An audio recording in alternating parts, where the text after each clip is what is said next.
മച്ചാമാരെ, ഞാൻ നിങ്ങളുടെ സ്വന്തം എളനാട് സുജിത്ത്. അപ്പൊ നമുക്ക് ഇന്ന് ഞാൻ വന്നിരിക്കുന്നത് ഒരു ജർമ്മൻ ഷെപ്പേർഡ് 7 മാസം പ്രായമായിട്ടുള്ള ജർമ്മൻ ഷെപ്പേർഡ് ഫീമെയിൽ ആണ് കേട്ടോ. നമ്മുടെ കയ്യിലുള്ളതാണ്.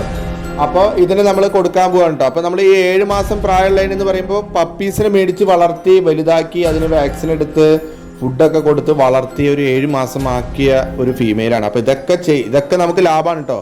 അതായത് അതായത് പപ്പി ഫുഡ് കൊടുക്കലും അതേപോലെ വാക്സിനും കാര്യങ്ങളും എല്ലാം വിഷബാധയുടെ കുത്തിവയ്പ്പ് കാര്യങ്ങളെല്ലാം എടുത്തിട്ടുള്ള നമ്മുടെ കയ്യിൽ തന്നെ അതിന് ഫുഡ് കൊടുത്ത് 1 നേരമോ 2 നേരം ഫുഡ് കൊടുത്ത് നോക്കിയാൽ മാത്രം മതി. എല്ലാം ക്ലിയർ ചെയ്തിട്ടുള്ള ഒരു ഫീമെയിലാണ്. അപ്പോൾ നമ്മളിപ്പോൾ ജർമ്മൻ ഷെപ്പേർഡ് നല്ല ക്വാളിറ്റി ഇട്ട്, അതായത് നല്ല കളറുള്ള, നല്ല ബ്ലാക്കും നല്ല മാർക്കിംഗ് കളറുള്ള നല്ലൊരു ഷെപ്പേർഡിൻ്റെ ഫീമെയിലാണ്. അപ്പോൾ എല്ലാ ആളുകളും എൻ്റെ അടുത്ത് ചോദിക്കാണ്ടായിരുന്നു. ഷെപ്പേർഡിൻ്റെ ഇങ്ങനെയുള്ള വന്നാൽ ഞാൻ യൂട്യൂബിലിട്ട് കണ്ട് അപ്പം തന്നെ ബുക്ക് ചെയ്ത് പോകാറാണ് പതിവ്. അപ്പോൾ നമുക്ക് നല്ലൊരു പട്ടി വന്നിരിക്കുകയാണ്. അപ്പോൾ നമ്മുടെ ചാനൽ സബ്സ്ക്രൈബ് ചെയ്തിട്ട് പെട്ടെന്ന് വിളിച്ചോളൂ.